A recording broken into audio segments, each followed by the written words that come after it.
If you listen to mainstream music these days, you know this rap flow. Look, I might just chill in some babe. I might just chill with your boo. I pull up in Rarers and shit, with choppers and Harleys and shit. For real. I'm young and rich and plus I'm bougie. I'm not stupid, so I keep the Uzi. Purple and yellow on Missy. I need my asses to miss me. Been on the macho like Randy. The chopper go out to for granted. If you love it, you're in luck. It's probably not going away anytime soon. If you hate it, I'm sorry. But hey, you have something in common with Snoop Dogg now. Everybody trying to rap the same style with the, I don't know who created it, if it was Future or Migos, but all them niggas sound the same.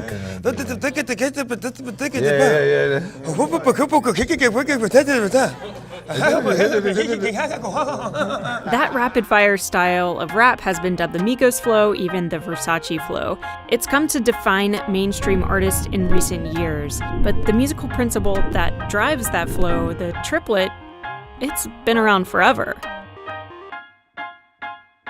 In 2013, Migos, the Atlanta rap trio, released a song called Versace. Versace, Versace, Versace, Versace, Versace, Versace, whoa, Versace, Versace, Versace. I'm just gonna pause that for a second. Drake loved it so much he freestyled over it. Born in Toronto, but sometimes I feel like Atlanta adopted us. And it blew up.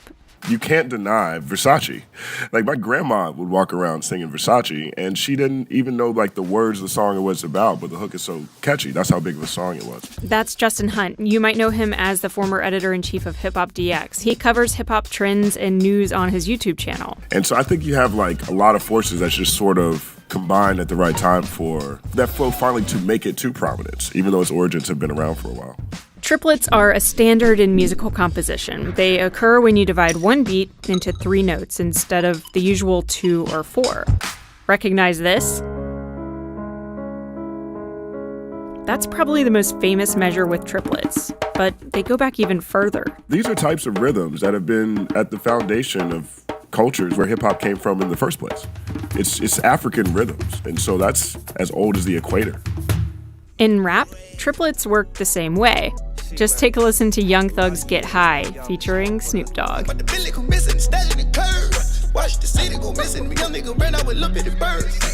Now compare that to another point in the song where there are no triplets. Bubblegum, cookies, OG and KK. We like Craig and Day Day. Who gives a fuck what they say?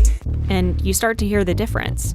It's hard to say exactly when the first triplet was rapped, but a lot of people point to Public Enemy's Bring the Noise as one of the earliest examples. Soul on the road, but you treat it like soap on a rope, 'cause the beats and the lines are so dope.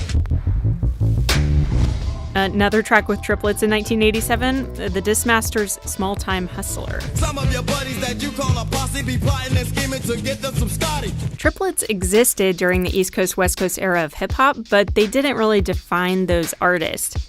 They actually emerged out of the Midwest and the South when those communities started developing their own style.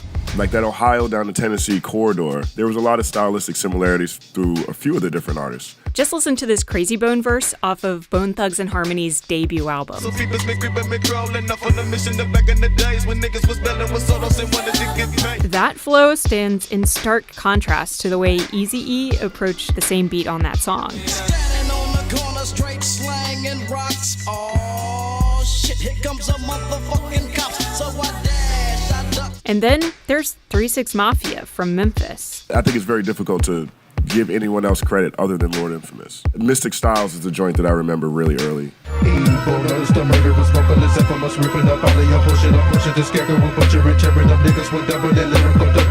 Tommy Wright III, he's another artist from Memphis as well. He had a song called Gangsta Forever.